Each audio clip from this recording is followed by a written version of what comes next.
What if the person you hated the most was actually the only one capable of teaching you what love is?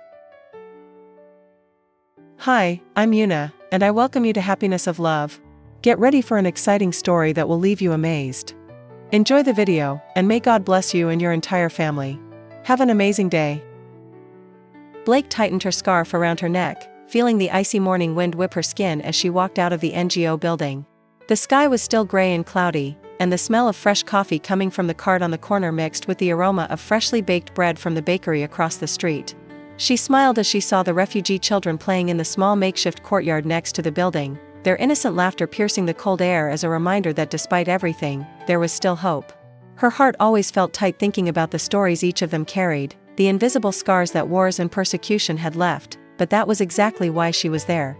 Blake believed that every act of kindness could change a life, and it was this unshakable faith that made her ignore her father's expectations and follow her own path. She bent down to adjust the hat of one of the children, a little Syrian boy who was holding a small, weather-worn stuffed bear. He smiled at her and asked if she would come back later to tell a story before dinner. Blake responded by saying he would never miss the chance to tell his favorite story, the one about a prince who braved storms to find a safe home. The boy cheered and ran away, and Blake watched for a moment before continuing on his way, pulling on his coat to protect himself from the intense cold. High atop one of Manhattan's skyscrapers, Ryan Carter analyzed the numbers on his screen with a critical eye, his fingers drumming on the glass table in an impatient rhythm. He didn't have time to waste on unnecessary meetings, he didn't like long conversations, and he hated it when someone tried to challenge his vision. His objective was clear: to consolidate Carter Tech as the most influential company in the energy sector. And now, he was on the verge of a deal that would completely change the rules of the game. Its technology, the result of years of research and billions invested, was the key to the most efficient and cheapest oil extraction the world had ever seen. And he knew that Richard Donovan, the industry's biggest shark, was willing to do anything to get his hands on it. The office door opened without warning, and his assistant, Victoria, walked in with a firm step, carrying a tablet and a calculating look. She said Richard Donovan wanted a private meeting to discuss a new proposal. Ryan raised an eyebrow, knowing this could only mean one thing: the mogul was getting impatient. He said to confirm the meeting and to make sure the old man didn't waste his time with beating around the bush, as he would either bring a concrete offer or it wouldn't be worth sitting at the table.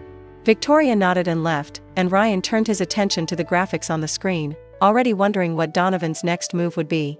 Ryan Carter walked down the glass hallway of his headquarters with steady steps, his shoes echoing softly against the spotless floor. The fluorescent lights reflected off his hard, perfectly composed features, and every employee who crossed his path quickly looked away, fearing to interrupt the CEO's flow of thoughts. He liked it that way. He maintained the necessary distance so that no one would try to interpret his expressions or, worse, imagine that there was any emotion behind them. In his mind, business was an exact equation: input, output, result. And that was exactly what he expected from his meeting with Richard Donovan. When he entered the private conference room, he found Richard already seated in one of the leather chairs, twirling a glass of whiskey between his fingers, a calculated smile on his face as if he had already won the negotiation before it even began. Ryan leisurely pulled out his chair, sitting across from the tycoon without bothering to exchange empty greetings. He didn't play with formalities when he knew the other man was as ruthless as he was. Richard got straight to the point, saying he wanted his technology. There were no beating around the bush, no memorized introductions. Just a clear, raw statement. Ryan remained impassive, leaning back in his chair and interlacing his fingers on the table as he asked what the real proposal was. He knew Donovan wasn't the kind of man who simply bought something he took it. And if he was willing to sit there and offer a deal, that meant he needed it more than he was willing to admit. Richard laughed softly, nodding his head as if he appreciated the intelligence of the man in front of him, then said that he didn't just offer money. Ryan raised an eyebrow, slightly intrigued, but didn't show it. Richard then said he had something more valuable to propose: his daughter. For a moment, just a moment, Ryan was silent. The meaning of the words slowly seeping in like poison. He blinked once, and then asked if Richard Donovan was suggesting a marriage of convenience. Richard just confirmed, explaining that, with marriage, the merger between their companies would happen naturally, without the need for rigid and time-consuming contracts. He said Ryan wouldn't lose anything, he would only gain power, status, and a wife who knew how to handle herself in a social environment. A win-win arrangement. Ryan felt a spark of irritation. Richard's tone was that of someone talking about acquiring a new property, not a person. He didn't care about marriage, he never intended to share his life with anyone, but logic was relentless. This deal would cement his dominance over the new technology and ensure that Donovan would not try to harm him in the future. His instinct told him that any hesitation could be interpreted as weakness, and Ryan Carter was not a man who hesitated. He said he accepted, as long as the conditions of the agreement were clear and definitive. Richard smiled, satisfied, and stood up, saying he would take care of the details with his lawyer. Ryan remained seated for a moment after the mogul left, watching the ice slowly melt and the glass of whiskey left behind. Meanwhile, at the Donovan mansion, Blake felt every fiber of his body tremble with indignation. Her mind was spinning in circles trying to process what her father had just said, but everything inside her screamed that this couldn't be happening. She clenched her fists, her heart pounding furiously against her ribcage as she said she would never accept a forced marriage, that it was absurd, that he couldn't just treat her like a chess piece in a business game. Richard remained impassive, watching her with the eyes of someone who already had all the answers before the question was even asked. He said she was always naive, always believed she could escape the fate she faced. Blake felt his breath come in short. She argued, her voice cracking with anger, saying that this was not a destiny, but rather a prison. That she didn't belong in this cold, calculating world. Richard sighed, even seeming annoyed by his daughter's resistance. He said that, in the end, she would understand that this was best for everyone. But then, in a lower, sharper tone, he said he was tired of investing money in causes with no return. And that if she really cared about those refugees as much as she claimed, then she should think intelligently. Blake's stomach sank. That was it. The trap was set, and she knew that if she continued fighting against it, it would lead her NGO to collapse. His father never left loose ends, never offered a choice without having already manipulated all the possible answers. If she refused, he would simply cut off funding, and those people who trusted her would be left homeless, without assistance, without a future. She felt her eyes burning, but she refused to cry. Not in front of him. Richard stood up, straightening his suit with the calm of a man who had already won. He said he hoped she made the right decision and would send her details about her fiancé soon. When she was alone, Blake collapsed onto the chair, feeling a suffocating mix of anger and helplessness. His fingers trembled, his breath came in irregular waves. How was it possible that her own life had been negotiated without her having any say? Her chest tightened as if something was being ripped from within her, as if the very air in the room had become too heavy to breathe. High up in his penthouse, Ryan watched the city through the glass wall. The lights of New York twinkled like artificial constellations, and he thought that within a few days he would be married to a woman he had never seen before. He wondered if she would protest, try to resist, or accept the deal without a fight. But deep down, it didn't make any difference. He never cared about feelings, and he wouldn't start now. Blake walked through the lobby of the luxurious hotel where her meeting with Ryan would take place, feeling as if each step was dragging her into a reality she couldn't escape. The marble floor reflected his pale face, and his hands, cold and clenched at his sides, tried to contain the wave of anger and despair that mixed in his throat like a choked scream. The silence of the environment contrasted with the chaos inside her. Her marriage had been sealed as a mere business contract, her life negotiated as if it had no weight whatsoever. But she would not surrender. She wouldn't let Ryan Carter, this smug stranger who had accepted this deal without blinking, believe he could have her. The door to the executive suite was opened by hotel security, and she walked in with her head held high, her eyes flashing with defiance, but inside, her heart was beating painfully against her ribcage. Ryan had his back to her, standing in front of the huge glass window that revealed the city stretching out in a sea of lights below them. His hands were in the pockets of his perfectly fitted dress pants, his posture was erect, calculated, and his silence was almost as intimidating as his presence. When he finally turned around, the impact of his appearance almost angered her even more. He wasn't just a cold, ruthless businessman. He was handsome in a cruel way, with sharp features and a gaze as sharp as broken glass. But there was something in his eyes that made her uneasy, a complete absence of any genuine emotion. As if he looked at her and saw nothing but a well-executed transaction. He said he hoped she had already accepted the situation and that it would be better for both of them if they avoided unnecessary confrontations. Blake felt fury rise like fire inside her and responded by saying that she would never accept this marriage as something real and that he shouldn't delude himself into thinking he could control her. Ryan raised an eyebrow, the corner of his mouth pulling up in a crooked smile that conveyed no humor. He crossed his arms and said he wasn't interested in control, only efficiency. That, if she wanted to continue with her NGO and keep up appearances for society, the agreement would work better if they both collaborated. Blake laughed, but the sound came out bitter, acidic. He really thought he could reduce everything to a simple contract, that she would accept being treated like a disposable piece just to keep his little empire intact. She stepped forward and asked if he even understood what marriage meant, if he was even capable of feeling anything other than ambition. Ryan remained impassive. He said that feelings were an illusion that only complicated the logic of things, and that if she wanted something based on emotions, then she was talking to the wrong man. Blake felt his blood run cold for a moment. The coldness in his voice was absolute, an impenetrable wall that seemed to have been built a long time ago. She wondered, without meaning to, what could have happened to turn him into this walking block of ice. But he quickly dismissed that line of thought. He didn't care about him. I didn't want to understand him. All I wanted was to get out of there, but I was stuck in this situation with no way out. In the following days, the formal marriage negotiations progressed quickly. They signed documents, attended events together so that the merger between their families was seen as a natural process, and, with every second spent at Ryan's side, Blake felt like he was suffocating more and more. He was impeccable in public, always polite, always controlled, but in private moments, his indifference was like an insurmountable shield. And that drove her crazy. Not because she wanted his attention, but because he simply didn't seem to see it as anything more than a formality. She wanted him to at least demonstrate that this was a bother to him too, that this forced marriage also made him grind his teeth, but Ryan Carter was unmoved. Or, if he was shaken, he hid it perfectly. When they finally moved into the same house, one of Ryan's luxurious Upper East Side properties, Blake felt like she had been cast into a gilded prison. The mansion was modern, cold, an exact reflection of its owner. No personal photographs, no trace that anyone actually lived there. Everything was functional, minimalist, soulless. Ryan presented the rules of coexistence as if he were dealing with a new contract. He said their routines shouldn't intersect more than necessary, that they would keep up appearances when required, and that he expected them both to respect their boundaries. Blake huffed, crossing her arms, and said she didn't need him to tell her to keep her distance because that was the only part of the agreement she was eager to keep. In the following days, the gathering was a silent battlefield. Blake made a point of being everything he despised: noisy where he demanded silence, spontaneous where he prized control, chaotic where he needed order. And although he never reacted explosively, Blake knew she was bothering him.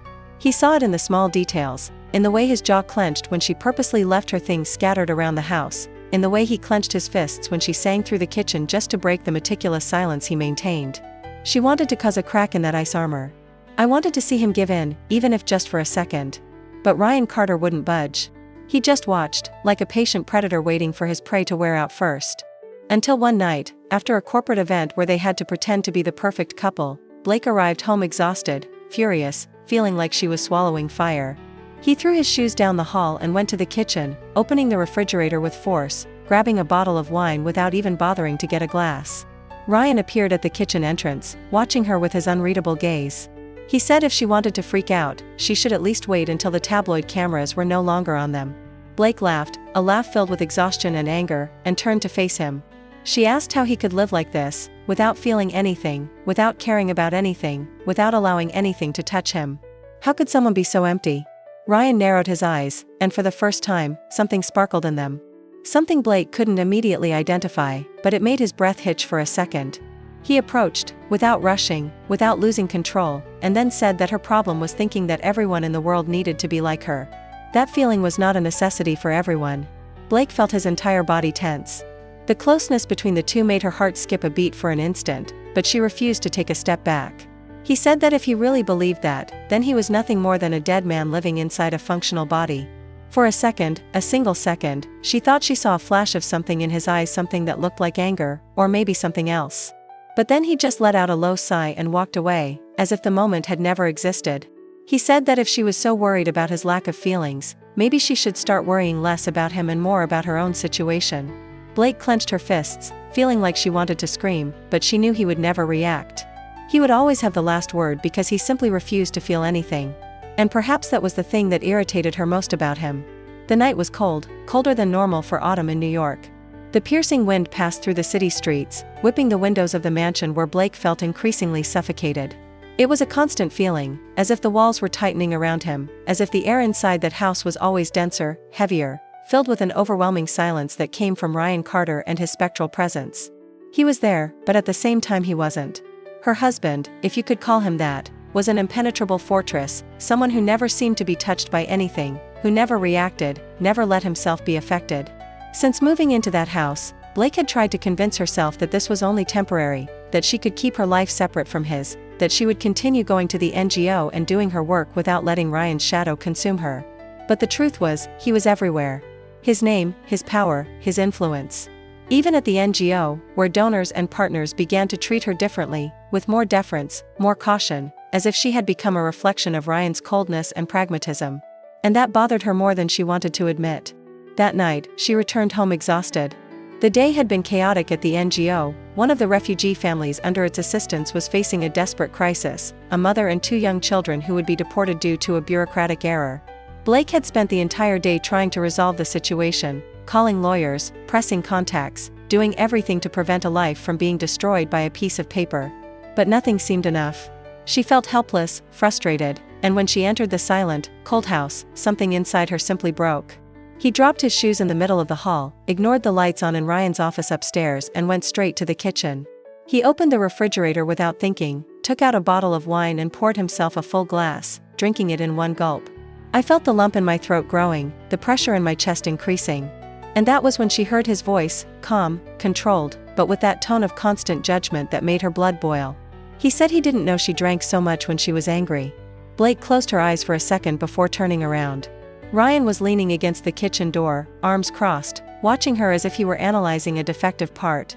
His suit was still impeccable, his tie loosened just enough to make it look like he had been working all day but without ever losing control of his appearance.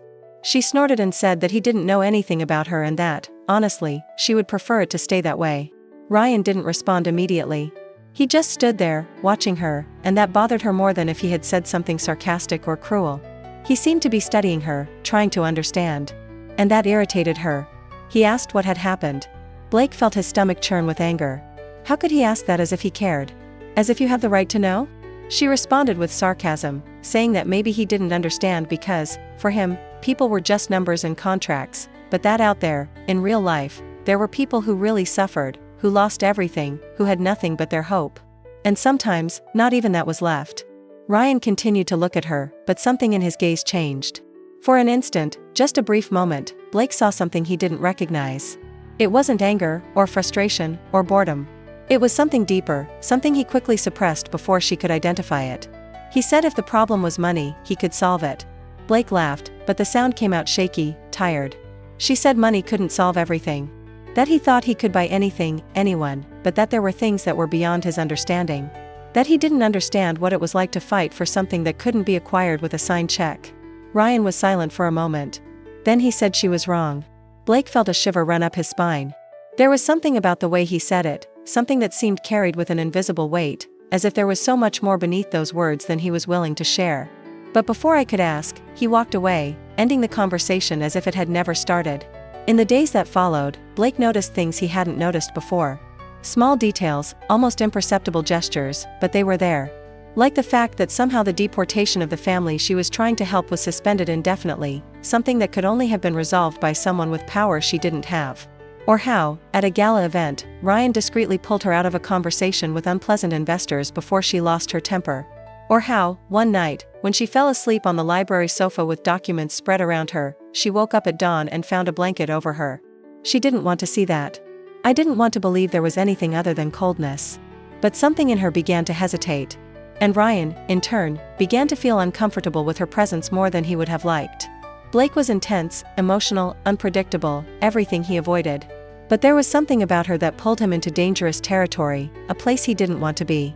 He watched her without wanting to, noticed how she bit her lower lip when she was frustrated, how she fiddled with her coat sleeves when she was nervous. I noticed how soft his gaze became when he spoke to the children at the NGO, and how it turned into pure fire when he argued with him. And he hated the fact that, somehow, he was starting to want to understand this woman. But both were still far from admitting anything. Night fell over New York with an unusual weight, as if the sky itself carried a foreshadowing of what was to come. Blake was in the makeshift office she had set up inside the mansion, her mind immersed in the documents she was reviewing, trying to ignore the uncomfortable feeling that had been growing inside her for days. Something in her routine had changed, and she hated to admit that this change had a name and a face, Ryan Carter. In recent days, the barrier between them seemed to become less concrete, less insurmountable. She didn't want to see, but she saw. He wasn't just the cold, calculating man he tried to seem. There were nuances, hidden layers that revealed themselves in the most unexpected moments. She noticed the small gestures, the silent interventions, the words he said and the ones he swallowed before saying them. And, against all logic, this bothered her deeply. But not as much as the message he had just received. The email on his screen was direct, to the point, and devastating. It reported that one of the NGO's biggest sponsors, a European philanthropic organization, had decided to withdraw its funding. The justification was vague, words carefully chosen to sound bureaucratic, but Blake knew how to read between the lines. This was not just an administrative decision. It was an attack. His heart raced as his fingers trembled over the keyboard. If that funding were lost, dozens of refugees would be left without immediate assistance. It was the worst possible time for this to happen, because I was still trying to regularize the situation of the family that was almost deported. She stood up, feeling her breathing become short and ragged. I needed to act. I needed to resolve this before it was too late. And as much as she hated to admit it, there was only one person capable of helping her at that moment. Ryan was in his office when she walked in without knocking. The room was impeccable, like everything in it, but Blake's presence there, vibrating anger and despair, seemed out of keeping with that cold and organized environment. He looked up from his laptop, immediately noticing something was wrong. She said she needed to talk to him now. Ryan closed the computer slowly, watching her carefully. He asked what happened. Blake threw his cell phone on his desk, email still open on the screen. He said that one of the NGO's main funders had withdrawn his support for no apparent reason and that he suspected this was not a coincidence. Ryan took out his cell phone and analyzed the message with his sharp gaze, without showing an immediate reaction. But Blake knew that silence. He was processing, calculating, already drawing the connections before she could even expose them. After a moment, he got up and said he would make some calls. Blake narrowed her eyes. He asked if he knew anything about it. Ryan held her gaze. He said he was not the type of man who would attack his own wife's NGO, but that he knew people who could do that. Enemies. Rivals.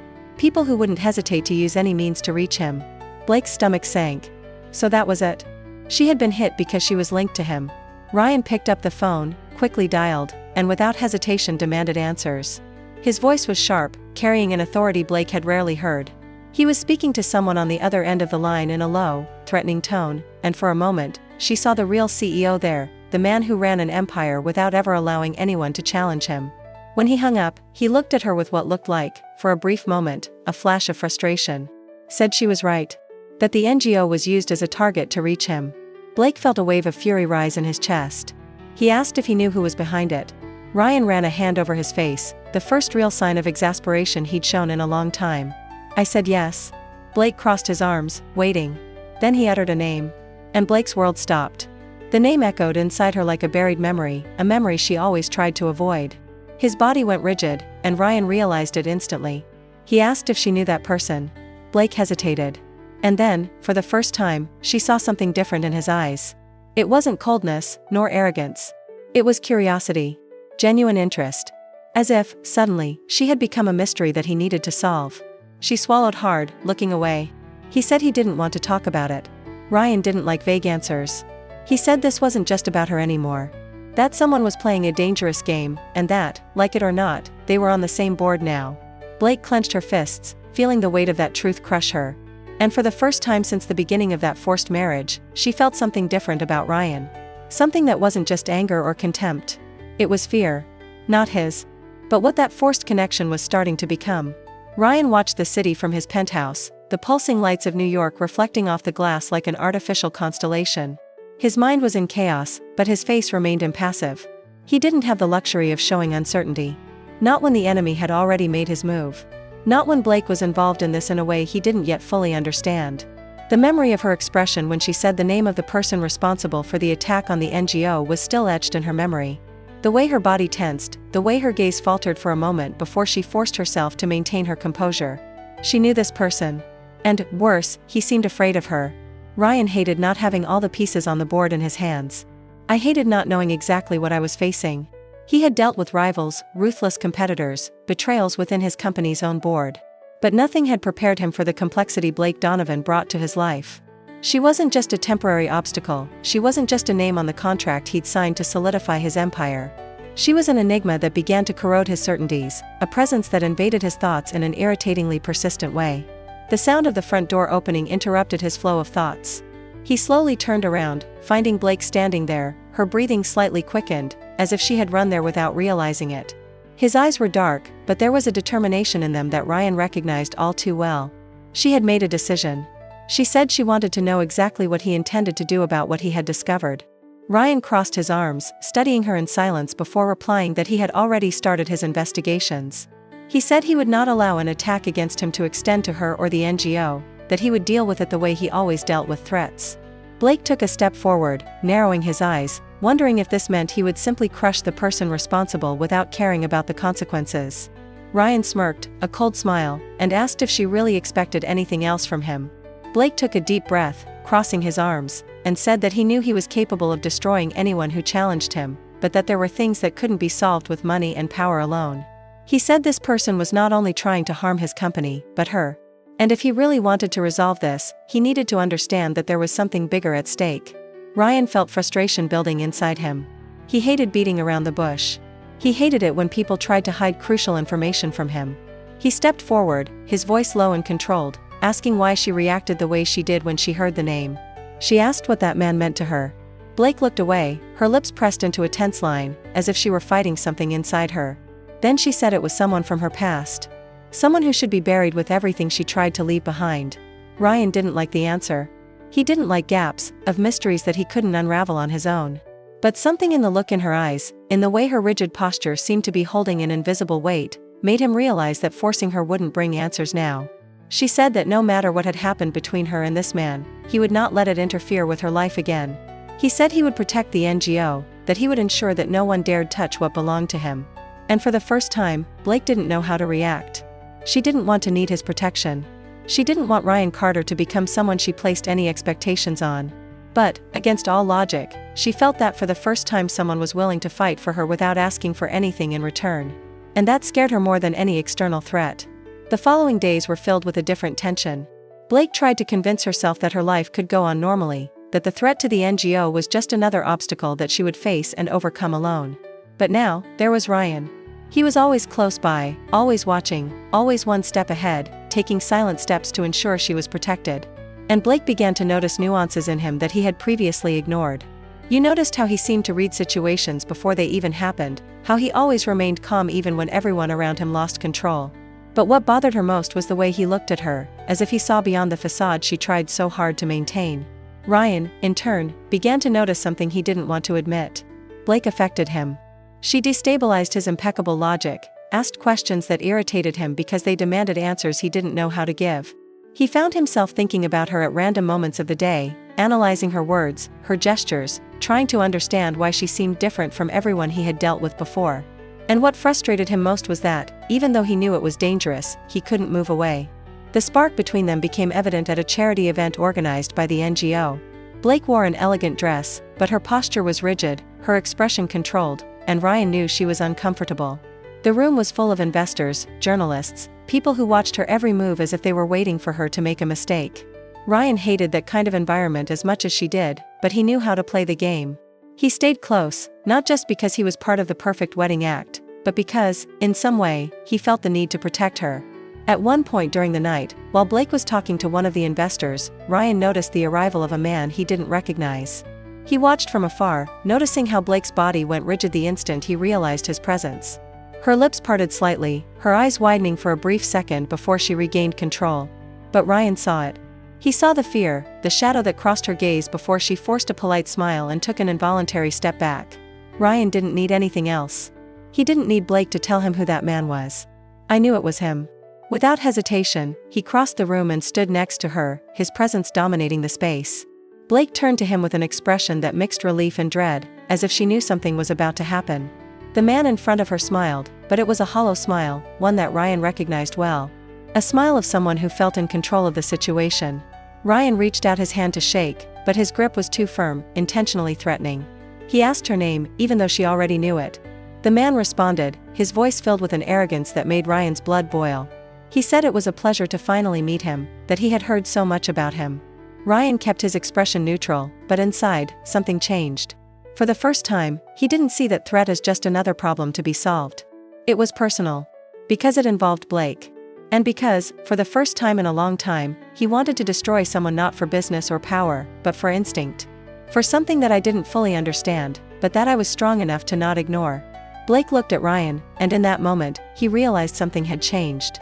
Not just in the situation around them, but within them. And that maybe, just maybe, what they had now could no longer be defined as a marriage of convenience. The night was stifling, even though autumn had brought cooler air to New York.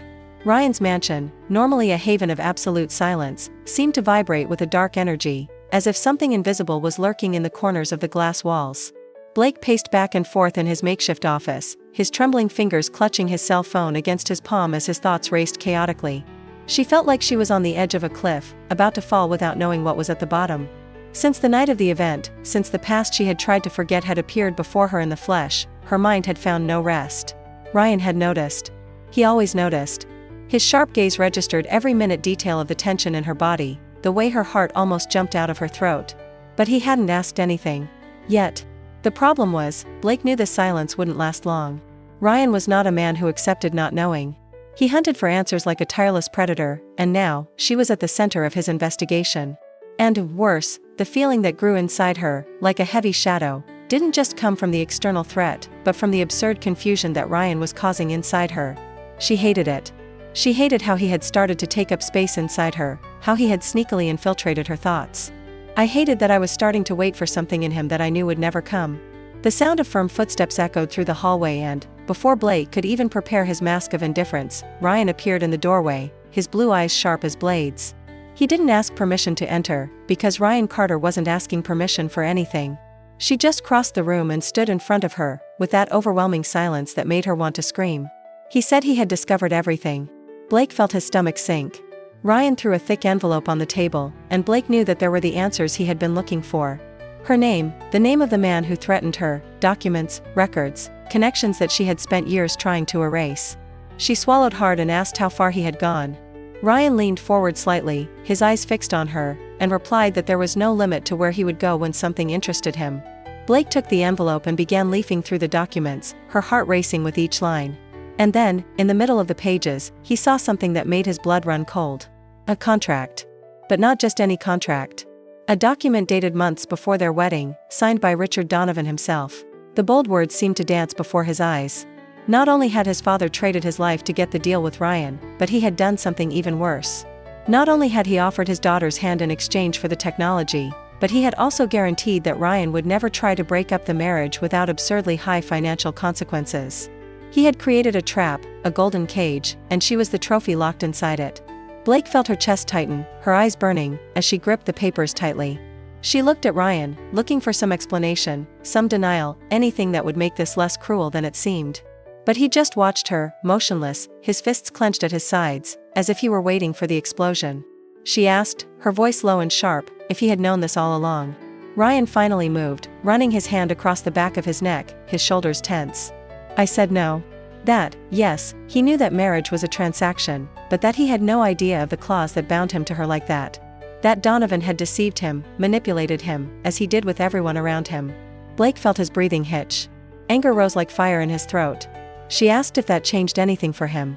He asked if he had known this before, he would have refused to marry her. Ryan held her gaze for a long moment before responding. He said he didn't know. Blake laughed, but it was a bitter, cutting laugh. He said that was all he needed to know. She felt her heart pounding inside her chest, an unbearable mixture of anger, disappointment, and something she didn't want to name. She didn't know exactly what she expected from him, but at the same time, she knew that what he had just said wasn't enough. Because for the first time, she realized that a part of her wanted him to say yes. That if he had known this, he would have done something to stop it. Ryan took a step forward, but Blake raised his hand, telling him to stop. She said she didn't want any more of that. That she didn't want to remain trapped in a marriage that was never hers to begin with. He said he was leaving.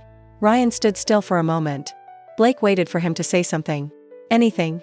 But he didn't say. Then she turned and left, feeling the ground crumble beneath her feet. Ryan stood in the same place for long minutes, staring into space. And for the first time in a long time, he felt scared. Don't be afraid of external threat. Not afraid of the corporate war that was forming around them. But fear of losing Blake Donovan. And that, more than anything, was unacceptable. Blake left the mansion without looking back. The cold early morning air punished her skin, but she didn't care. The cold wind was almost a relief from the wave of suffocating emotions that consumed her inside. His heart beat wildly, as if trying to escape the pain that pulsed through every fiber of his body. She wanted to run, she wanted to scream, she wanted to take away all the weight of that marriage, that betrayal, that unbearable feeling of having been used. The taxi she called was already waiting for her at the end of the street, the yellow lights reflecting in the teary eyes that she refused to let overflow. When she got into the car and gave the NGO's address, she felt something break inside her. She was going to the only place that still made sense. Ryan stood in the room for long minutes after she left. The silence around him was almost deafening, pressing down on his head like an invisible current. He had dealt with loss before. Strategic losses, business losses, losses of allies who proved to be useless or disloyal. But he had never felt anything like that. The tight chest, the bitter taste in the mouth, the absurd feeling that something essential had just been ripped away from him. He wanted to run after her, bring her back, say he would solve everything like he always did. But I didn't know how. And that infuriated him. Victoria entered the room minutes later, bringing reports, waiting for instructions, but stopped when she saw him standing there, staring into space, his shoulders rigid, his jaw clenched. He asked if there was anything he should do, if he should contact someone. Ryan just said no. His voice was lower than he would have liked, almost hoarse. He said he needed to think. But thinking had never been a problem for Ryan Carter. He always knew how to analyze every movement, every play, anticipate his opponents and ensure he was always 3 steps ahead. Only now, for the first time, he didn't know what his next move was. Blake didn't come home that night. Not even the next one. Not the other one. She immersed herself in her work at the NGO, throwing herself headlong into other people's problems so as not to face her own. Every phone call, every meeting, every crisis that demanded his attention was a welcome distraction from the emptiness he felt when he closed his eyes. But even there, Ryan Carter still haunted her. Because he wouldn't leave her alone. He did not appear physically, but was present in other ways. When a new investor unexpectedly emerged to fill the gap left by the withdrawing sponsor, Blake knew he had his finger on it. When he arranged a meeting with an influential politician to discuss improvements in immigration policy, he realized that Ryan had opened the door. He didn't come to her directly, but he was everywhere, behind the scenes, making sure she had everything she needed. And that infuriated her. In the 3rd week since leaving home, she finally gave in. He picked up the phone and called him, bluntly, without formalities, without even trying to disguise the fury contained in his voice. She said she knew exactly what he was doing and that she didn't need his charity. Ryan, on the other end of the line, remained silent for a second before responding. His voice was low and firm, but without the cold tone she expected. He said it wasn't charity. He said he was just helping. Blake laughed, but it was a bitter laugh. She asked him if he thought he could just throw money at her problems and fix everything. Told him he couldn't buy his way back into his life. Ryan took a deep breath. When he spoke again, there was something different in his voice. He said he knew that. He said that if he could, he would have resolved everything a long time ago. But that wasn't the kind of problem that could be solved with money. Blake felt his breathing hitch. Ryan continued, saying he never cared about being hated, about being seen as cold and calculating. But for the first time, it mattered what someone thought of him. Blake squeezed her eyes shut, fighting the pain building inside her. He asked why he was saying that. Ryan was silent for a moment. And then he said because, for the first time in a long time, he wanted something he didn't know how to get. Blake didn't know how to respond. He hung up the phone before he could allow himself to feel anything other than anger. But that night, while she was alone in the small apartment she had rented near the NGO, she realized that, even after everything, Ryan Carter still took up too much space inside her. And that scared her more than any betrayal. Blake was exhausted. The day at the NGO had been chaotic, full of endless meetings and bureaucratic decisions that seemed to never end. But, more than physical exhaustion, it was the weight inside her that crushed her. Each night in her small apartment, she tried to convince herself that she had made the right choice in walking away from Ryan. That she had been sensible, rational, that there was no other alternative than leaving him behind. But then he would do something. A call to an influential contact, an anonymous donation, an obstacle removed from her path almost invisibly. He never mentioned it, never charged anything, never tried to use it as a bargaining chip. But it was there, always present, always ensuring that, even far away, she wouldn't fall. This infuriated her and, at the same time, disarmed her. Because if Ryan Carter was just a cold, calculating man, if he was just the ruthless CEO she had known, it would be easy to hate him. It would be easy to leave it behind without looking back. But he wasn't. He saw her in a way that no one else did. And that terrified her. That night, she sat alone in her office, a stack of documents in front of her, but her mind wandering to places it shouldn't be. His phone vibrated on the table, and when he looked at the screen, his heart gave a treacherous leap. It was an unknown number, but she knew exactly who it was. He answered, trying to keep his voice steady. He asked what he wanted.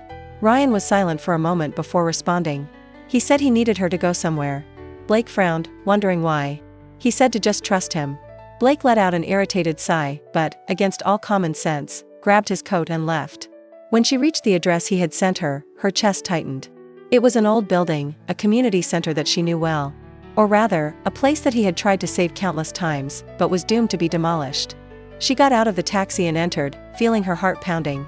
The building was empty but lit, as if it had been waiting for her. And then, in the center of the main hall, stood Ryan. He wore a dark suit but no tie, his shirt sleeves rolled up over his forearms, as if he were more vulnerable than he had ever been before. He turned at the sound of her footsteps, and something inside her twisted at the expression on his face. There was no arrogance, there was no unwavering confidence. There was something more. Something that made her catch her breath. She asked what they were doing there. Ryan said he bought the building. Blake blinked, confused. He asked what he meant by that. Ryan stepped forward. She said she knew that place was important to her, that she knew how many times she fought to prevent its demolition, how many families had already passed by there seeking shelter. She said he couldn't undo what happened between them, couldn't erase what hurt her. But he could do that. Blake felt a lump form in his throat. Ryan continued, saying he didn't want her to see this as another gesture of him trying to fix everything with money. He said it wasn't about business. It was about her. Blake felt his eyes burn. He asked why he was doing this. Ryan took a deep breath, as if he was preparing for something bigger than any negotiation he had ever faced. Then he said it was because, for the first time in his life, he wanted to be a better man. Because, for once, he had something to lose. Blake couldn't respond. The silence between them was dense, filled with everything they had never said to each other. Then, finally, Ryan took another step forward, closing the distance between them. She said she didn't know how to love the way she deserved, but she wanted to try. Blake closed her eyes for a second, feeling her heart speed up, her breathing become heavy. And then, for the first time, she allowed herself to admit the truth to herself. She loved him. Always loved. And now, here, in front of her, Ryan Carter was finally showing that, somehow, even with all his flaws and walls up, he loved her too. When she opened her eyes, she saw that he was waiting. Hoping she would accept him, believe in him. Blake felt a tear slip, but smiled. And then he took the final step, closing the distance between them, allowing himself to fall into what, deep down, was already inevitable. The sun rose lazily over New York, staining the sky with golden and lilac tones that seemed straight out of a painting.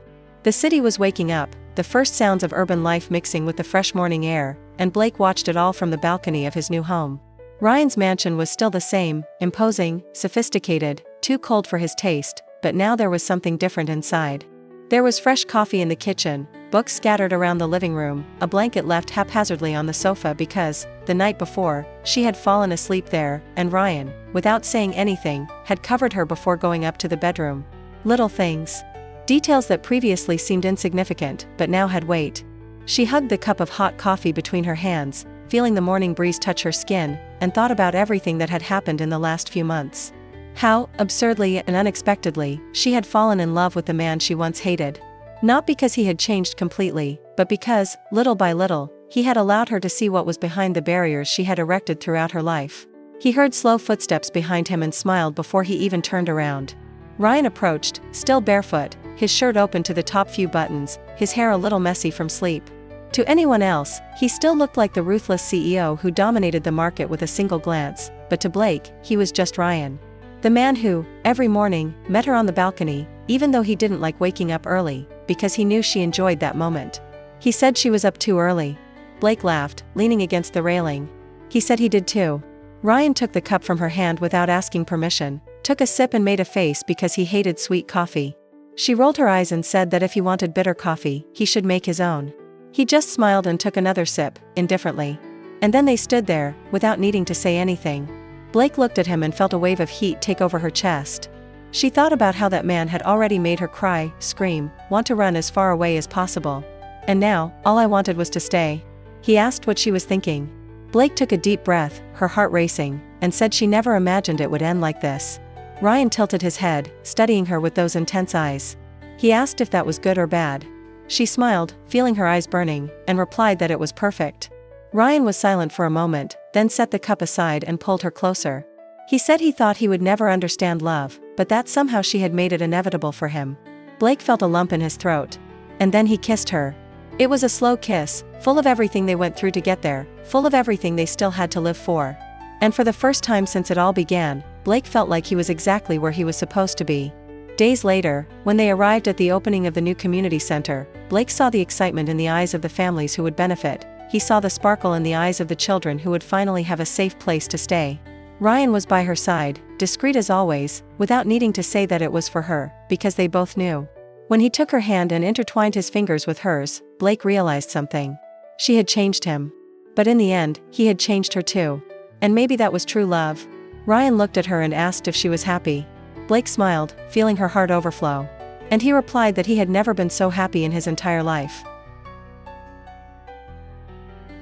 Our story for today comes to an end, friends, but before we say goodbye, I need your help to keep this rhythm of stories alive. If this story moved, inspired, or simply entertained you, don't hesitate to give this video a like. It's as simple as a click, but it means the world to us. Do you want more stories like this one? Then subscribe to Happiness of Love and don't forget to activate the notification bell so you never miss any of our new adventures. Remember, we have a new video every 2 days. Share this video with your friends and family, who knows? You might inspire someone to make a positive change in the world. Leave us a comment letting us know which part of the story touched your heart the most. We love reading your thoughts and connecting with you. And if you're watching this on your phone, don't forget to hit the hype button to show your enthusiasm and help us reach even more people with these inspiring stories. Thank you for being part of the Happiness of Love community. Your support is like the heartbeat of this channel, vital and full of life. Oh, and before you go, check out the video popping up on the screen right now. It's another amazing story you won't want to miss. See you in 2 days with another story that will take your breath away. Until then, keep the rhythm of love and inspiration alive, one beat at a time.